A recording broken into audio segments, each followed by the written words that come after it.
आज मैं आपको सुनाऊंगा जातक कथा रुरु मृग की कहानी। एक समय की बात है जब एक रुरु मृग हुआ करते थे। इस मृग का रंग सोने की तरह, बाल रेशमी मखमल से भी अधिक मुलायम और आंखें आसमानी रंग की होती थी। रुरु मृग किसी के भी मन को मोह लेता था।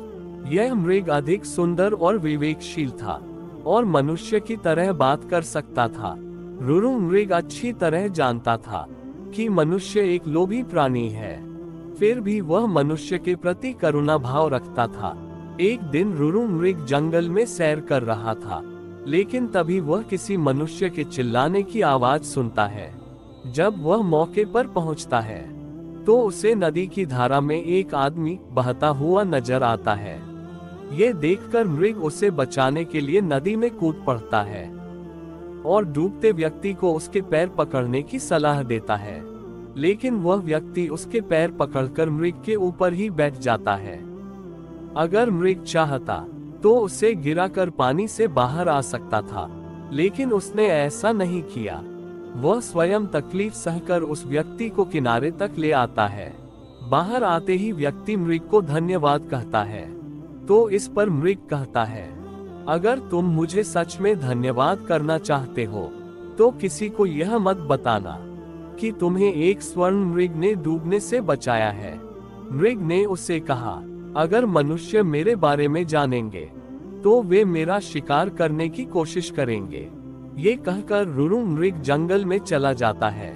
कुछ समय बाद उस राज्य की रानी एक सपना देखती है जिसमें उसे रुरु मृग दिखाई देता है। रुरु मृग की सुंदरता को देखने के बाद रानी उसे अपने पास रखने की लालसा करने लगती है। इसके बाद रानी राजा को रुरु मृग को ढूंढ कर लाने के लिए कहती है। राजा बिना देरी किए नगर में ढिंढोरा पिटवा देता है कि जो कोई भी रुरु मृग को ढूंढने में मदद करेगा उसे एक गांव और 10 सुंदर युवतियां इनाम में दी जाएंगी। राजा की यह सूचना उस व्यक्ति तक भी पहुंचती है जिसे मृग ने बचाया था। वह व्यक्ति बिना समय गवाए राजा के दरबार में पहुंच जाता है और रुरु मृग के बारे में राजा को बताता है। राजा और सिपाही सहित वह व्यक्ति जंगल की ओर चल पड़ता है। जंगल में पहुंचने के बाद राजा के सिपाही मृग के निवास स्थान को चारों तरफ से घेर लेते हैं। जब राजा मृग को देखता है तो खुशी से फूले नहीं समाता, क्योंकि वह मृग बिल्कुल वैसा ही था जैसा रानी ने बताया था।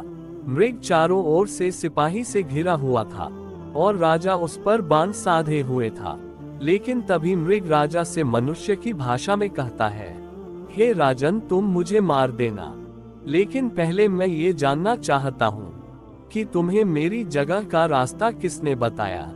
इस पर राजा ने उस व्यक्ति की ओर इशारा किया जिसकी जान मृग ने बचाई थी। उस व्यक्ति को देखकर मृग कहता है, निकाल लो लकड़ी के कुंडे को पानी से, न निकालना कभी एक अकृतज्ञ इंसान को। जब राजा ने मृग से इन शब्दों का मतलब पूछा तो मृग ने बताया कि उसने इस व्यक्ति को डूबने से बचाया था। मृग की बातें सुनकर राजा के अंदर की इंसानियत जाग गई।